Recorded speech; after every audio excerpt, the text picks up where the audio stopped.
Yeah. Well, I'm excited to get into another wheelhouse that is a little bit unknown. So let's talk about MLS because, and I'll just quickly set the stage. So my understanding is that Topps has released MLS cards since at least like 2016. Yeah. But the first Topps Chrome release was 2021, which that, and I'm sure you're going to talk about other reasons, but that seems to be probably one reason why you're high on this, and then I'll let you kind of jump in from there. But yeah, why don't you give us an overview, and then I'll ask some questions that I've been excited to ask you about MLS Topps Chrome. Yeah. So, like I said in the intro of this podcast, I am a huge MLS fan. In terms of, I'm big on the league. I think it's an up and coming league. I don't think it is as bad as it has been previously. There have been some great players coming out of the league. And now we're looking at an area where the MLS is putting players forward that are signing multi-million-dollar deals that have limited minutes in MLS. So not only is it becoming a great league, but it's also becoming a league that is farming great players, which is really important. Like, you can be a good league and not have great players. So what that means is you can basically be a retirement league, which is what the MLS has typically been looked at. If you're not farming great players, but you are a good league, typically that means you have good players that are coming to you later in their career, which has been what the MLS has been previously. When we see players like Beckham, Zidane, or Zlatan, not Zidane, I don't think he came here, but Zlatan and some of those guys have come over here in the end of their career type thing, and we are still seeing that a little bit, but I think the MLS is trying to phase that out and go to more of a youth movement here, and we've seen that where the MLS has put a lot of money into building their academies, and teams like FC Dallas have put out some incredible players like McKinney, Pepe, Ferreira. You have guys like Tyler Adams that have come through. Brendan Aronson has come through an academy. Even Alfonso Davies out of Canada, he also came through the MLS Academy system. And so I think this is just building and building, and I think we're not anywhere close to being done.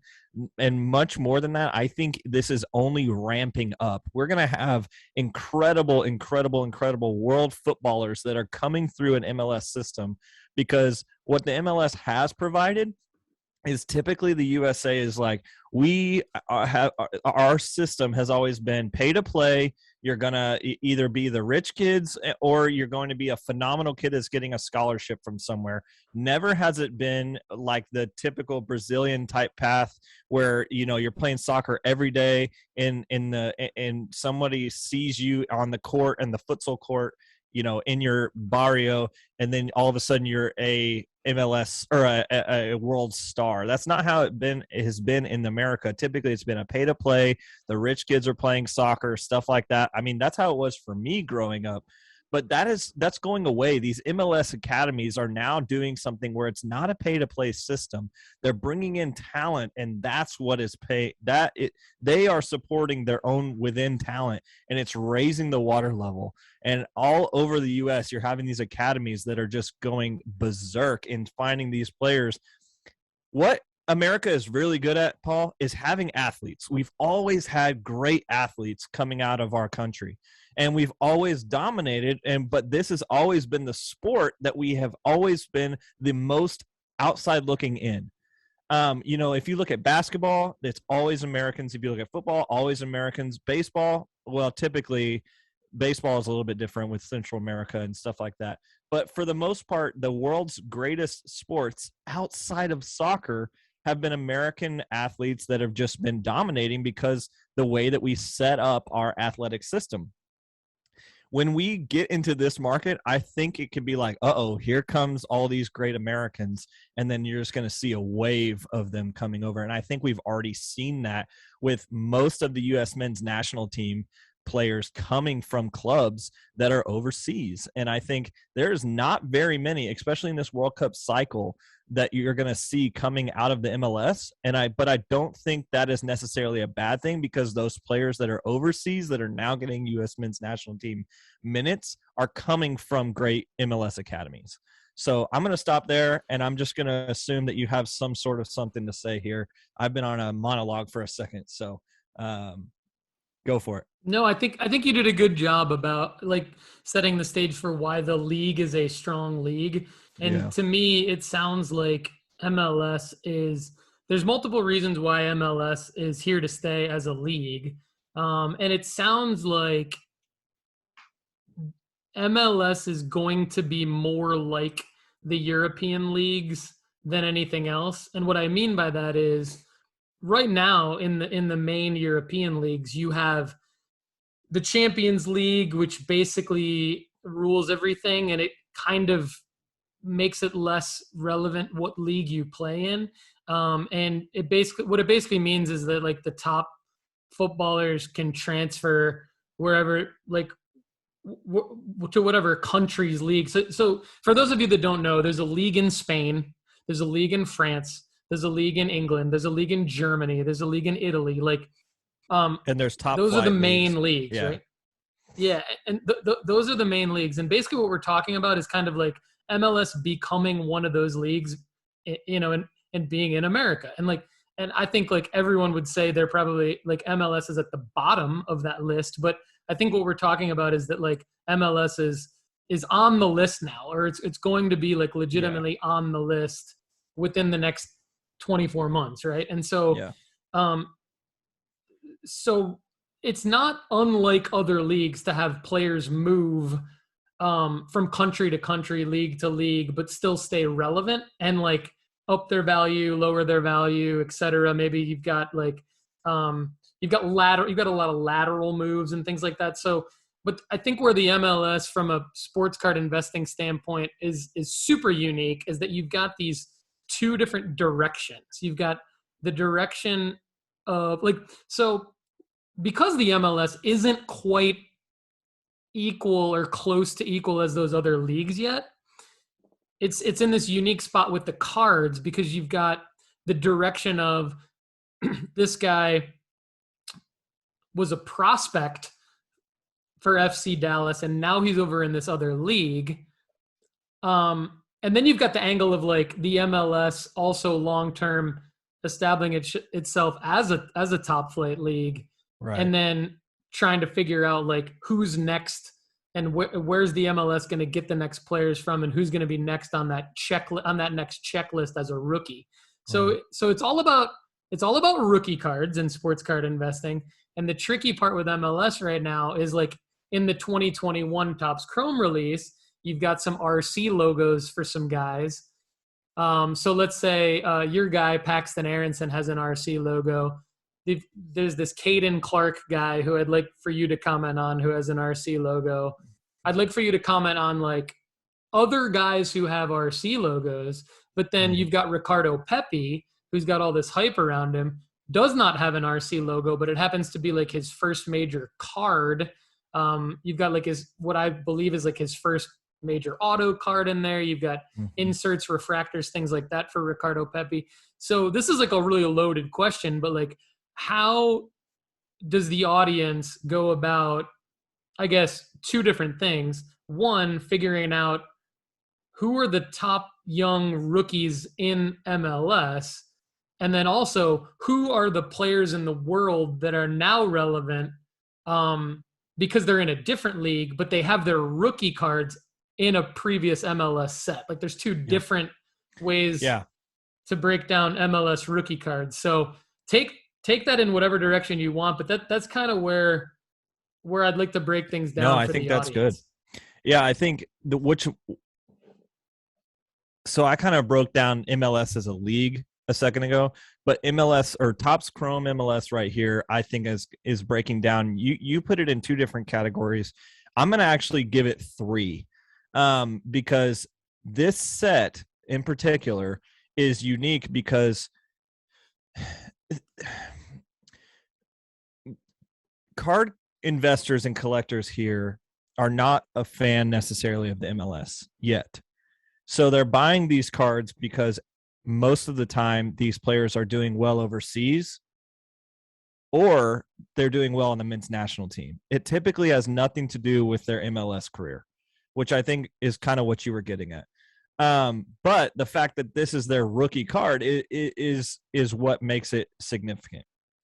But I think there's a third level that is coming, and I actually know 3 people that really just like collecting the MLS because of their MLS players. So there is a third market, not necessarily as big, but the big, huge markets here for the MLS Chrome cards are the U.S. men's national team, or in a smaller way, there's the Mexican and Canadian men's national team that also have some players here as well. And so that CONCACAF the North American card collector is looking at this Chrome set and is really finding a lot of value here. You've got players from Mexico, Canada, and USA in this set that have rookie cards, rookie autos. There's a bunch of players that have a ton of value here, but you do have to kind of know the league a little bit, because they're guys like these pitch prodigal cards that you're looking at right here are not as valuable as the RC logos typically, unless you find a guy like Gaga Salinas or Gabriel Slonina, who's the keeper for Chicago. His pitch prodigals autograph is the one that's kind of going crazy right now.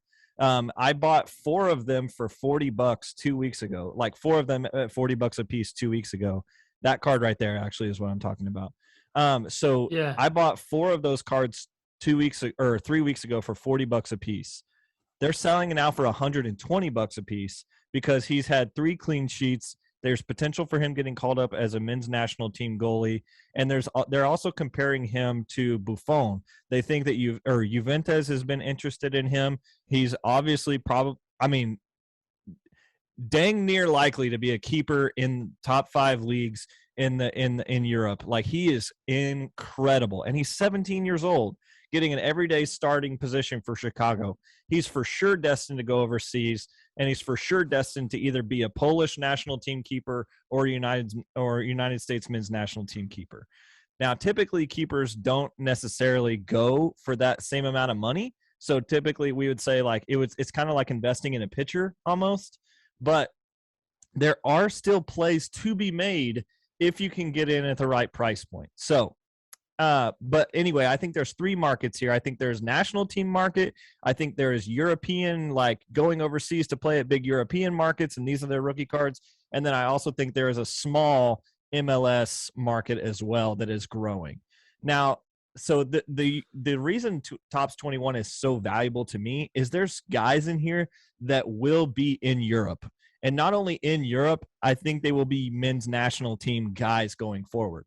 And about Paxton Aronson. We've talked about Paxton Pomykal on some of these other ones, but even going to guys like Busio, Sam Vines, Daryl DK, Matt Turner, Brandon Vasquez. And then if you got the non-Americans, you've got Julian Aranjo, you've got Efrain Alvarez, Carlos Vela, and then Canadian, you've got Ayo Akinola. There is a lot of very good players on national teams in this top MLS. Yeah, I just said that guy's name, Ayo Akinola. I believe he's Canadian. But there's just a lot of value here, especially for this hobby box is going for like $130 on eBay. Like, you can find a lot of value in there. And then you've also got guys that are later in their career without, for instance, I pulled a Daryl DK. It's not a rookie card. A pink Daryl DK that's selling for like $40, and so like it's just a hollow card, but that's if the hobby box is 130 and you're pulling a Daryl DK second, third year card, but now he's now he's getting serious European consideration. Like, I mean, there's just a lot of value here. This James Sands is a good one. Brenner he's a guy with FC Cincinnati. His 14 million. I think he's been less than exciting, which I think is a good time to get in on him. He's been a little bit injured. But there's just a lot of guys on this checklist that I would say are good investments because you can get in really cheap. And if they go over, like for instance, Caden Clark, you asked me about him. He was a New York Red Bulls guy. He goes over. Now he is also following Brendan Aronson into Red Bull Leipzig or Salzburg. So he is following over there. He's already going. Caden, they've actually loaned him back, I believe, for this season, but he's already owned by that club. So, like, Caden Clark will be a European player, and he's young. He's got set. So, obviously, that $129 auto that you're looking at right now, I think is a great buy because he's going to be a national teamer. He's going to be a European star. He's got a rookie card here. It's chrome. It's autoed. It's exactly what you're looking for. And I don't know if you noticed, but Aronson's stuff is as valuable as Mbappe. So if he's following him at all, the U.S. men's national team value pump is going to be there. So that's what I think. And especially with the World Cup this year, buy any of these guys that are going to be on national teams or potentially on national teams. And even beyond that, if you're looking a little bit on a further play, the next World Cup's in North America. These guys are going to be literally marketed all over the place for the next World Cup. We don't have to worry about qualifying for that one. We don't even have to worry about that one. We're in already. You know, like this next cycle is going to be really important for the United States men's national team, but that World Cup is going to be huge for American soccer, which I think of the MLS, U.S. men's national team, American soccer in general, and the U.S. soccer market is going to take off in the next 5 years. And you're definitely not going to want to look back and be like, dang, I wish I had that Caden Clark for $129. Yeah, that's a good point. I mean, okay, so main takeaways here are Kendall just did a great job breaking down the reasons why the Topps 2021 Topps Chrome hobby boxes, as well as a lot of the singles, are great investments right now. I want to make another point real quick, but let me ask a question first on this exact point. Is Ricardo Pepe currently, as of this recording, appropriately priced or a little bit overpriced in terms of his autos? I'm looking at this. This PSA 9 auto 10, 199 or best offer. It's an autograph refractor. I think. Oh man. Okay, I have an opinion on Ricardo Pepe that is not a popular opinion. So let's just put it this way. I don't think Pepe is the answer at the number 9 for the United States men's national team. I think he came on really strong. He had a good performance. But he logged, I think it was something like only 800 minutes in the MLS. Like he had maybe one season in the MLS before he got bought by a European club. The kid's 19 years old. That's a lot of pressure. I think he's not even starting at his club in Europe. And so he's getting very limited minutes there. His men's national team, the last couple of times he's been on the field, he's been pretty the ball doesn't find him, I think. Let's just put it that way. Like he's not necessarily the dominant number 9 that we thought he was going to be, at least early on. And I think there's a lot more guys that could be in that potential lineup that are the ball is finding them. For instance, Ferreira, his teammate at FC Dallas, just scored a hat trick in the first half last week. But he's also a false 9. And I think that that's typical. I think that's kind of what the men's national team is trying to do with bombing wingers. And then you've got with Pulisic and you've got Aronson on one side and then the MMA in the middle. I think a false 9 might be what they're trying to look for, which doesn't necessarily play to Pepe. Kind of plays more towards Ferreira. But also you've got like a bunch of other guys that are kind of coming up and coming. And so I would say don't invest in Pepe right now because I think not only is he maybe at like his peak right now, or at least at a mountaintop, I think you could wait for a lull to come. And then I mean, I'm not saying he's not a good player to invest in, but I'm saying like if you're like an Elliott wave theory, which is like I don't know if you're familiar with that term at all, but it's like an investing, stocks question. There's an Elliott wave of an A, B, C, D, E trend line when you're looking at investments. And so typically there's there's a B correction, a C, which is that the largest part of the peak in the Elliott wave theory, and then a 4 that pulls back, and then a 5 that really launches in terms of product value. Now, we're getting into a lot of different things here, but I think if this card is on a spectrum like a stock, in terms of candles, I think Pepe has run up on A, he's came back on B, he's come up on C, and I think he's in that third launch in terms of an Elliott wave of a third launch. I think we need to pull back a little bit on the 4 and buy him on the way down in this next season. So he's probably not going to get a lot of minutes this year. He's really young. He's kind of stumbling a little bit. Wait for that price to come down a little bit before he really comes back on in the World Cup. If we do make it and he does make the team, I think these values are going to go a lot higher. So maybe wait until the summer, and that product might, this card right here in the summer could be worth 120 to 150, and that's a lot better price point than at 200, I think. So I think but not right now. Yeah, and I think that's what I wanted to know, and that's very, very useful for everybody out there. So but this is the card, right? So my point is that's the one you want. Actually, this is the card, but there's the Pitch Prodigies auto as well, right? Yeah, the Pitch Prodigies is not always as valuable, but sometimes it is, depending on if they have another card in the set. Now, this is another thing that I want to throw at you, Paul. There actually is another set of MLS cards that is more valuable than the Topps Chrome set, but it's harder to get into. So there is a Bowman MLS product, and those cards are going nuts. For instance, if you want to scroll up and search Brennan Aronson's Bowman card, Bowman rookie, that is what the card is kind of going nuts. But these are a lot more they're a lot more I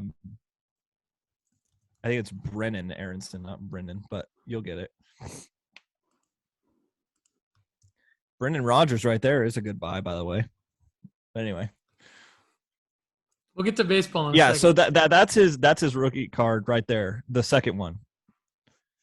Out of 75. So this is a Bowman rookie card, actually. And so this is technically Brennan Aronson's rookie card. So there is a Bowman set of soccer cards that's a lot harder to get into because there's a limited amount of cards. They basically just do guys that they think are going to be good investments. It's not the whole league. So it's a little bit different product, but we could talk about that at a different point. So yeah, we can definitely get into that at a different point. That's good to know. Because people are going to hear this and Pepe has a Topps or a Bowman MLS card that's probably the one you want, but it's not autographed. Yeah. Well, people are going to hear this and they're going to start, I think, researching the Topps 2021 product and other Topps soccer products, and they're probably going to be looking for familiar things like the Bowman brand, the RC logo, players that they know, Brendan Aronson, people that you've mentioned on the show, and that they might recognize the name. So what I wanted, so I think you've done a really good job of breaking down some of the differences about the set, about the players, about the product. And one specific question I want to ask you is around so if you've never followed basketball and you want to start investing in basketball cards, mm-hmm. I would say you have a connect the dots drawing, and dot number 1 would be go to NBA.com and look up the previous year's draft, just the draft results. NBA or Google year NBA draft, whatever year you're looking to get into, and then you see the draft order. And then player by player, you can click on each player and you can see how well they performed. What are their stats? Who do they play for? But I think that the problem with soccer is that there is, at least maybe we can construct one on this show. There doesn't appear to be like a connect the dots where you can be like, go look, and you can do that with baseball prospecting. You can Google 2021 MLB draft, and then you can see all the guys that Kendall and I are talking about. And we talk about their Bowman cards, right? But like a lot of the things that you've just said in the last like 15, 20 minutes are from your knowledge, from your deep knowledge of MLS, from your deep knowledge of sports card investing. But what can the average person do if they want to invest in MLS cards on like a connect the dots basis? Is there an MLS draft that they can reference? Is there like a list of like top players outside of the sports card hobby? What are the best resources for people to learn about who the best prospects are? Yeah, it's not as easy for soccer. I think that's kind of what you've led to, is like there isn't like especially with basketball, you've got limited number of players. I think, for instance, the NBA, I think, has the least amount of players at the top flight level as any other sport, just because, I mean, simply you've got 5 players on the court at one time, but I think there is an MLS super draft. There is. But the best players, I would say, are probably being farmed. And that we've kind of talked about that already, about they're coming through youth clubs. So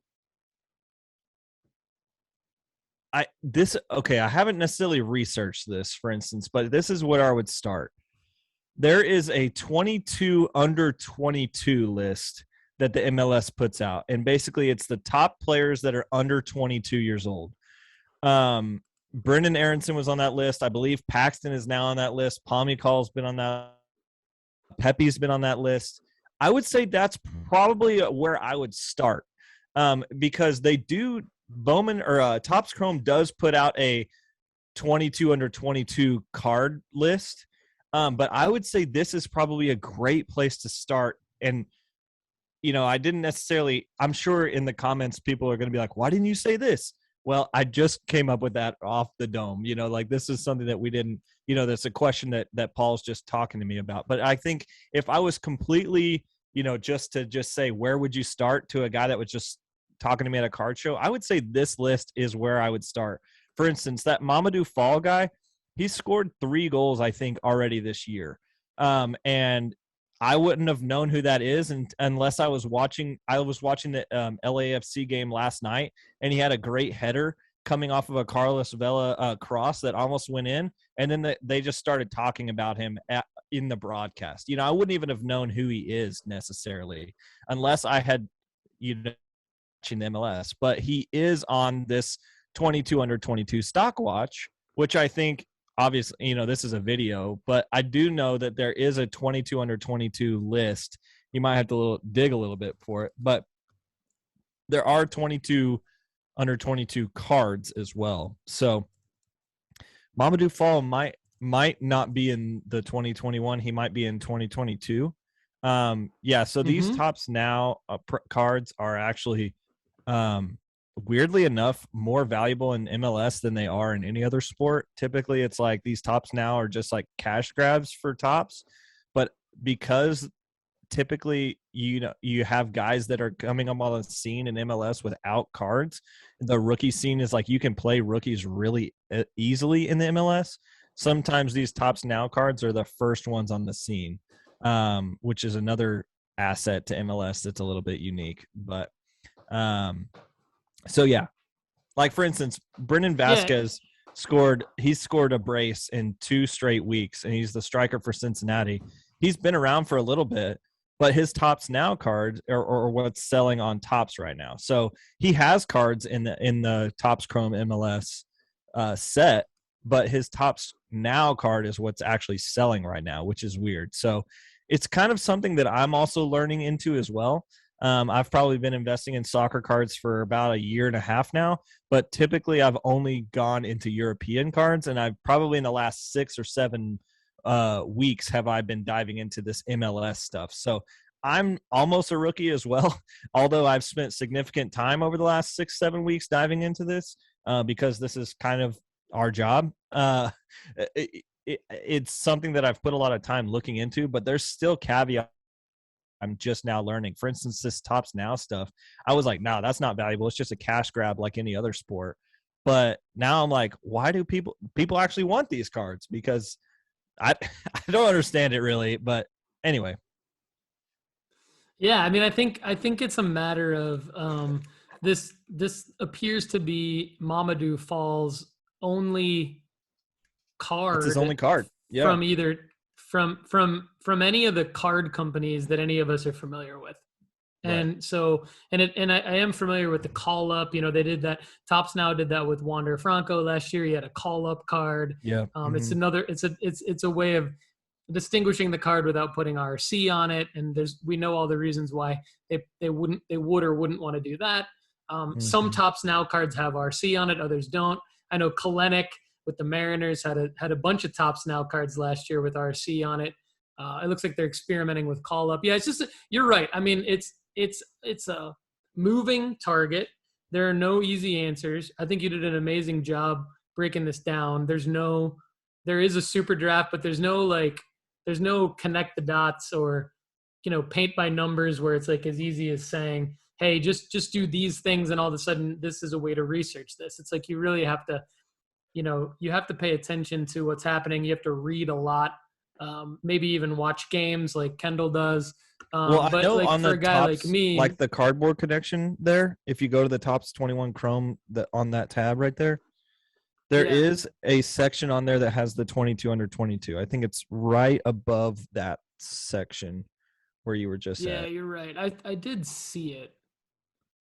Uh, So Cardboard Connection does a great job with like the checklist, and you can actually use this as a good research to say like, here are the autos. They do have like RC designation. So for example, one thing I did in preparation for talking to Kendall and just doing my own research is like, I found this Cardboard Connection checklist, and then they have RC next to, so you can Google all the guys that have RC next to them, and you can read about how they're doing, what position they play, how old are they, like you can see kind of the hype around them. Then there's the pitch prodigies. So if you got, I still haven't bought one of these boxes, but I'm really close to buying one, but I'm trying to determine like what's going to really push me over the edge. And I think a lot of the things Kendall's saying is probably going to push me over the edge. But if you could see like all the RC designations on this checklist for not only the base checklist, but the pitch prodigies, and to Kendall's point, not only the autograph checklist, but the future stars checklist and the 22 under 22. I did see it too, by the way. I'm not seeing it now, but I did see that there was a 22 under 22 on one of these checklists on Cardboard Connection. Let me just search the browser. They don't seem to have it on this particular checklist, but I did see that somewhere. So I like your thought process with that. And then, just researching, I think, player by player. But I think what's elusive to me is how do you find – you talked about Ricardo Pepe kind of moving along the different points of the stock chart. Other than talking to you, who knows what they're talking about, or doing a heck of a lot of research on maybe Caden Clark is the next guy, how do you find the next guy before they're the guy? I mean, it's so elusive, right? So is it like buying all the guys? Is it buying the box? What's the best play? Like what I think what's the best play for like the simple – for the person listening to this going, oh, I'm interested in that, but I don't want to spend a bunch of time researching it. It's probably just to buy the box, right? Because to your point earlier, a lot of these guys will play in Europe. A lot of these guys have have chances to be on the U.S. men's national team or other national teams. And then also as the MLS grows in popularity, there could be that third level of investor where people are buying because they like what they're doing in the MLS. So maybe it's just to not worry about singles and buy the box, but rest assured that in this particular box, there's a lot of good plays. And then I think if that is the case, how would you answer the question of like, well, what happens in the 2022 release? is like, how do we know, how do we get a gauge for like who's who in that 2022 release? Are we going to be able to like go to that super draft and be like, oh, this guy has an RC designation on the checklist in this 2022 Chrome set. Let me see where he was drafted in the super draft. Oh, he was drafted 5th to this team. Like, you see what I'm saying with like how you kind of do that, Yeah. the web of research there? So the super draft typically is not as important in MLS as it is in other drafts, because the MLS super draft, although it's semi important, there's typically only 2 to 3 players that end up even being starters in the super draft. And typically that's because they're getting drafted to teams that are expansion teams that are super bad. Because they're typically guys that are going to college. It's an expansion draft? Essentially, I mean, basically these are guys that are not good enough to go to Europe. They've played college soccer, so they're already a little bit older than some of the guys that are coming through youth academies. And so it's almost like you're drafting depth almost.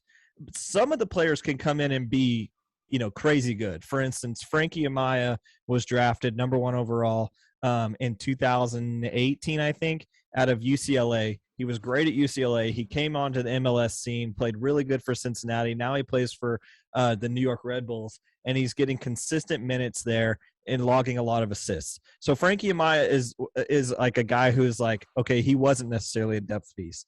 Julian Gressel was a German guy who came through the draft, who's now playing very big minutes on a DC United team.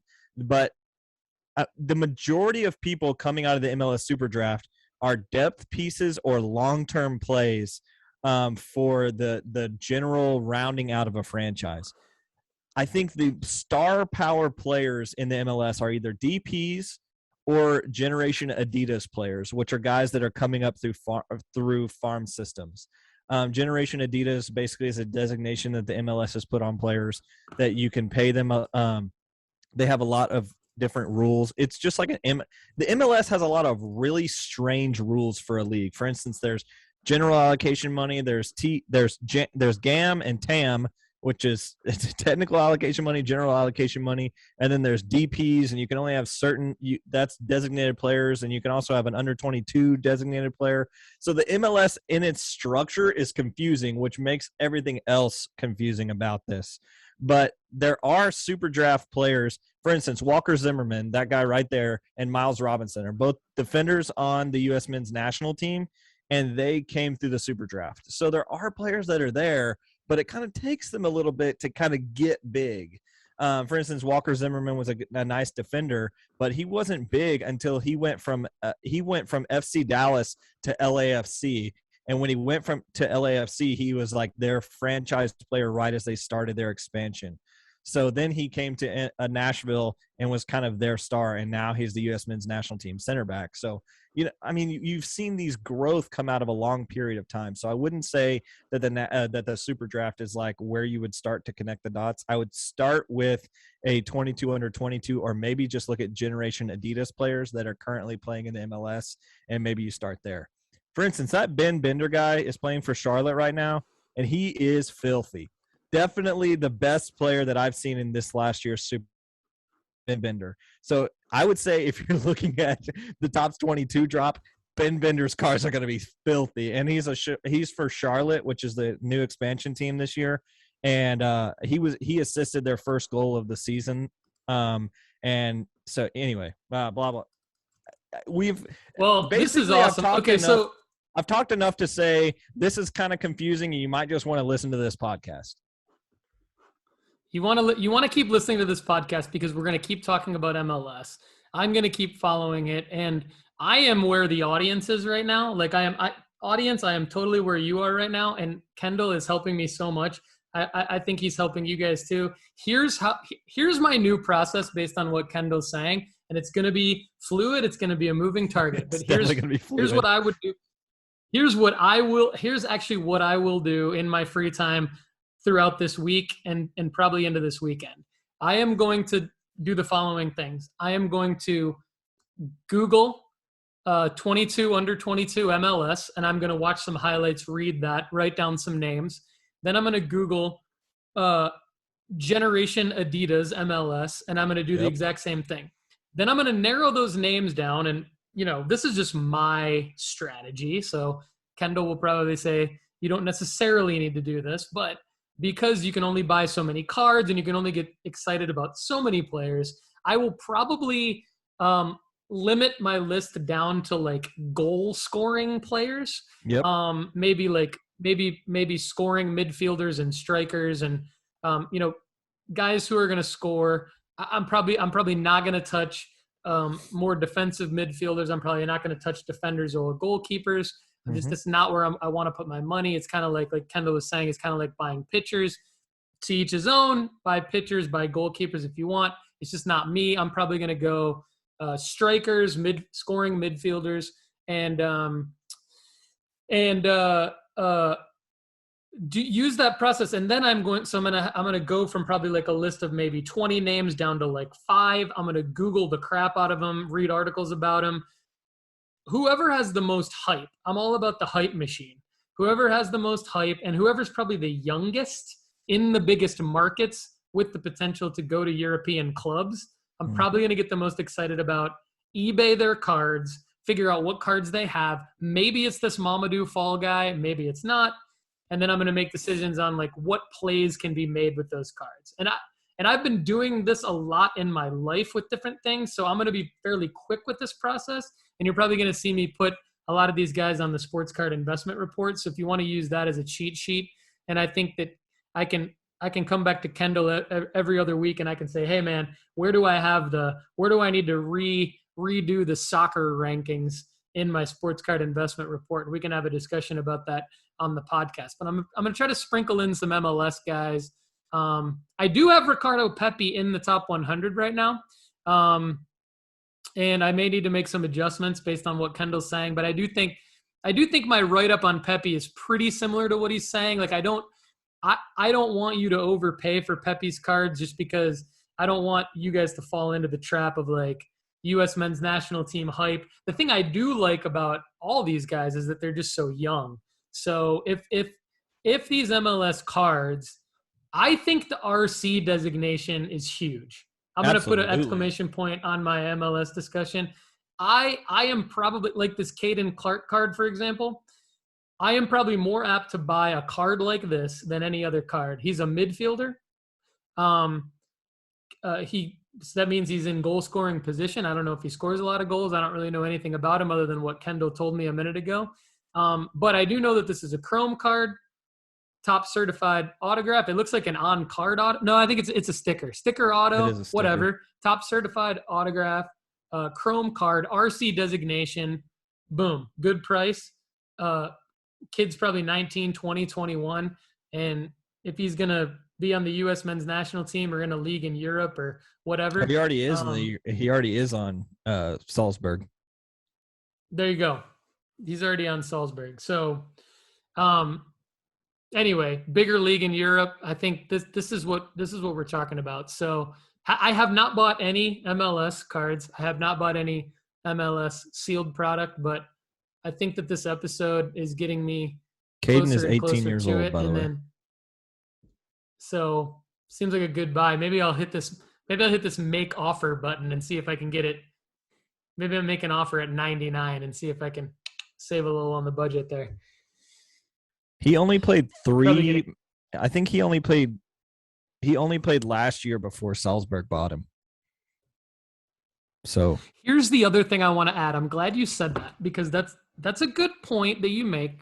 I think you want to look at experience, but I also think you want to Google these guys' recent news and just make sure they haven't torn their ACL, make sure they haven't twisted their ankle, make sure they haven't it sounds like a Captain Obvious thing to say, but like just because we're saying this is a good buy on the podcast doesn't mean that this dude doesn't have like plantar fasciitis, chronic plantar fasciitis issues. Oh man, I was completely wrong. He's not on Salzburg. He's actually on the bigger Red Bulls team of Leipzig. So Tyler Adams and him play on the. I think we need to Google him and make sure he's not injured or make sure that he has loaned a clean out to bill the of New health, York and then Red this card's Bulls probably right a now. buy. So. Okay. He's loaned So out he's to the New York signed Red with. Bulls. So that's another caveat. Like they can be signed with a major European club, but they can be playing for an MLS club. Yeah. I think he's one of probably the only ones that has been that way, because when they signed him, it was like in the middle, it was like in the off season for the MLS, because another caveat to the MLS versus European soccer is they play at different seasons. Live on the show. There Live we on the go. show. Dude, I was like, if you don't put an offer in, I am. So go for it. Dude, I hope $99. I hope you get it. Top line cards. Reply to me. I'll probably pay $115. Let's have a deal here. Come on. I will say that he played 15 games for the Red Bulls in 2020 or in 2021, and he scored 6 goals. That's really good. I'm doing this backwards. I'm doing this backwards, by the way. Caden Clark news. As a 17-year-old, he scored 6 goals. That's a goal, a half a goal a game. That's pretty good, guys. Yeah, that's great. That's great is what that is. So I don't see any anything to be worried about related to any Caden Clark news. So I think he had an appendectomy a year ago. But I think we're good. I think we're in good shape. Seems like a clean bill of health. Do you use the what's that website called?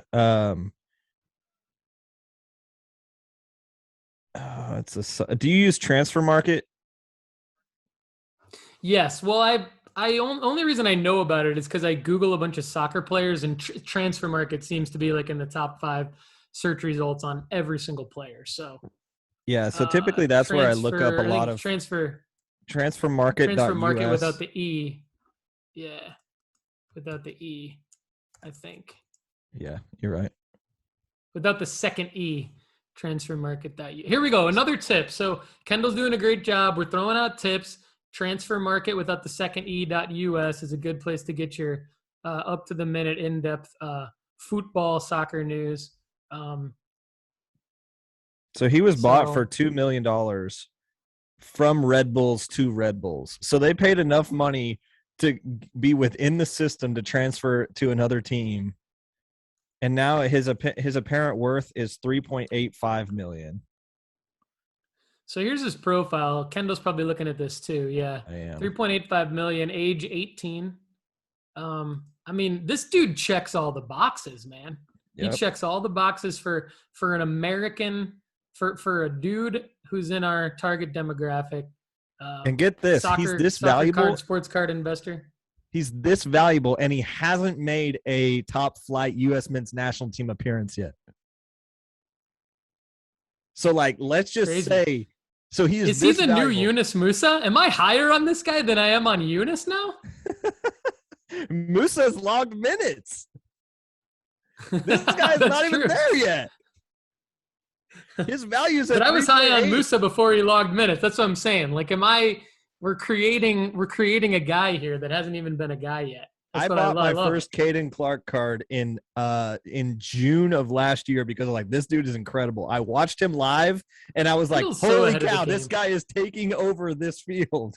And he's 17. Kendall is so ahead of the game. I'm so lucky that Kendall's on my podcast. God, this is amazing. I think we have a new headline for this episode. Is Caden Clark the sports card to invest in now? Exclamation point, exclamation point, question mark, question mark, question mark. I think he's definitely one of the best Americans to invest in right now. I'll tell you what, Kendall, like us or not, I don't think Sports Cards Nonsense is talking about Caden Clark anytime soon. Let's go. That's why you should listen to us. I love Sports Cards Nonsense, by the way, but this is why you should listen to us. This is what we're doing for you. Look at that. I mean, he's had 2 United States men's national team under 20 appearances, and he scored 1 goal. come on, this guy scores goals like crazy, and he's a center attacking mid. Do I need to go back and just buy this card instead of messing around with an offer? That's where I'm at now. I'm at just buying it. I've literally sold this kid on you. I think Kendall might swoop this. He might come in and swoop this from me right now. Luckily I don't edit this right away and air it. I usually edit this 4 days later and then air it. So yeah, so by the time this gone, aired, by the time you people you're gonna have to get your own Caden Clark RC Topps Chrome Refractor Auto. Is it numbered? If it's numbered, I'm buying it right now.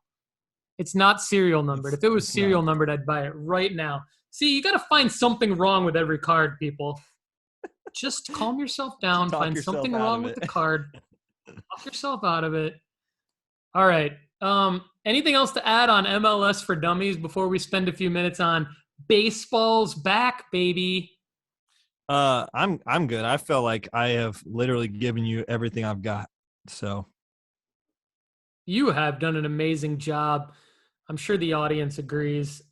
And this has been great, Kendall. Good work, man. Everybody, thanks for watching and listening. We really would love it if you help grow the audience by subscribing to the YouTube channel, sharing the episode on social media.